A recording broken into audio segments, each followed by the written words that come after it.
Hey lovelies, I'm Lisa and welcome to Lovely Channel. So today I have a DIY tutorial on how I make my wooden painted signs. I showed you guys a sign that I made for my guest bedroom, which is actually above the bed. I don't know if you can see it. And a bunch of you wanted a tutorial, so here it is. If you're not already subscribed to my channel, be sure to hit that subscribe button and you'll be updated whenever I post a new video. So first, let's cover the supplies you are going to need. Of course, you are going to need a piece of wood. You can go to Home Depot or Lowe's and pick out whatever size you want. They have very inexpensive sheets of wood in all different sizes. You can also have wood cut to whatever size you prefer. All the pieces that I have bought, I have gotten for under $10. A couple of them were under $5. Then you need to decide whether you want to stain or paint your wood. So for this particular DIY, I went with this wood stain. Sorry, it's kind of messy, but this is the Folk Art Home Decor wood tint in the color Walnut. I got this at Joann's. For my other pieces, they have all been painted with chalk paint, and this is my favorite chalk paint. It's Americana Decor Chalky Finish. This particular color is Whisper, but they have tons of colors. I just really like the look of chalk paint. It gives you a really kind of distressed, shabby chic look, and it's matte, so I personally love that look, but you can use whatever kind of paint you prefer. Then you're also going to need a regular old paintbrush. I think this cost $1 at Home Depot, so it doesn't need to be fancy. Then you are going to need some regular chalk, a paint marker. I got this one at Lowe's, but I think you can buy it at any craft stores, probably even Walmart. And then this part is optional, but you may want to finish off your piece at the end. So I personally use the Americana Decor Soft Touch Varnish for my finish. But you can use any sort of spray paint finish. You could even use Mod Podge. Just make sure you pick out a finish that you're going to like. Some are glossy, some are matte, some are in between. So just make sure you know how you want your finished piece to look.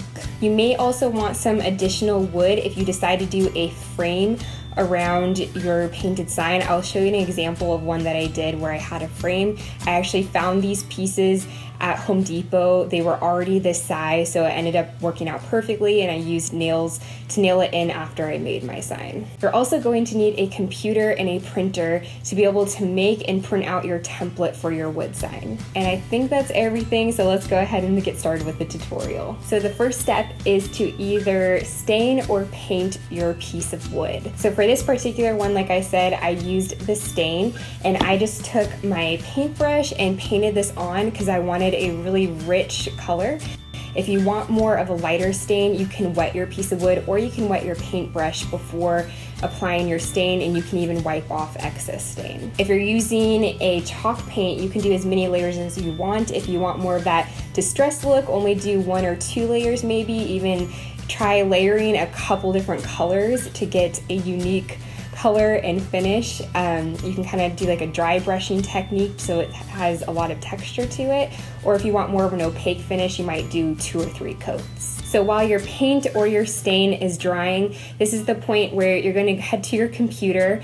You want to figure out what you're going to be writing on your sign. You probably already have this figured out since you purchased your wood and everything. I already knew what I wanted to do for this one. For mine, it was a Bible verse I wanted to put above our bed in our master bedroom. So something super useful for this is going on Pinterest and kind of looking at different prints and ideas on there. You can also go on Pinterest and find different fonts, because there might not be fonts on your computer already that are going to fit the style you're going for with your sign. So there are tons of free downloadable fonts that I found on Pinterest.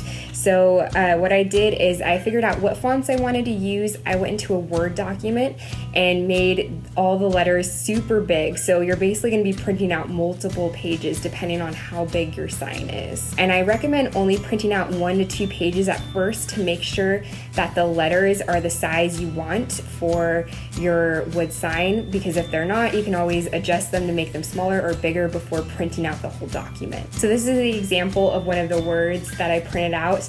Of course, you can see I cut it out of the printer paper to make it a little bit smaller. You want to go ahead and cut the words out so that they're smaller than the full size of paper.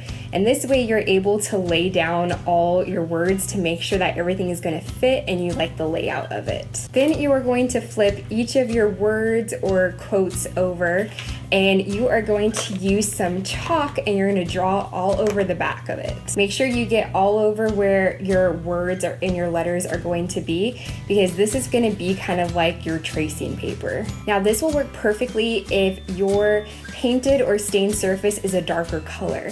If you are working with a lighter color like a white, or for example, this color paint right here, you're going to want to use something darker than chalk. So try using like a black colored pencil. That should work perfectly. Once you have scribbled and colored over the back of all your words, you're then going to lay them again onto your piece of wood. Make sure they are laid out completely the way you want it to look when it's finished.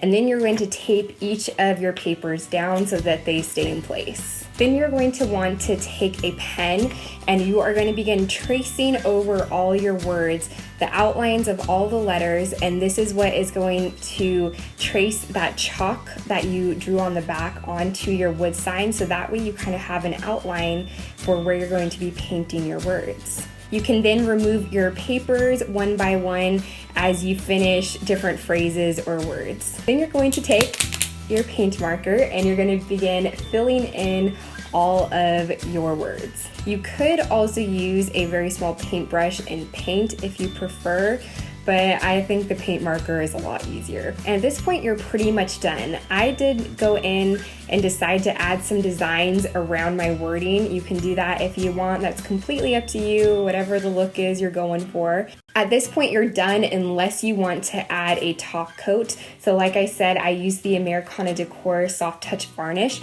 Again, I just used my paintbrush to paint this over, and then I went over with a piece of cheesecloth just to wipe off the excess. Then you just want to make sure to let it dry completely, and then you're ready to hang your sign.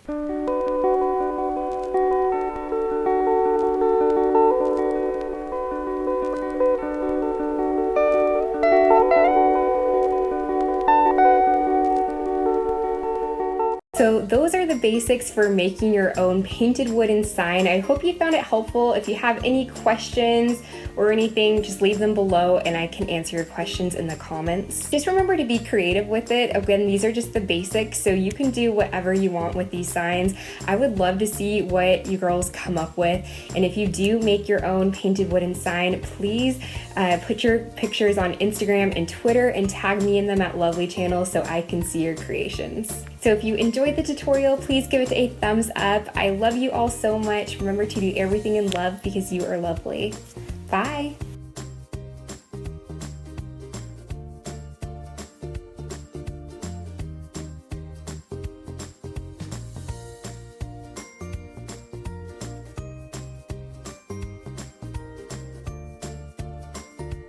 We're also going to need it and you're going to begin and then you're going to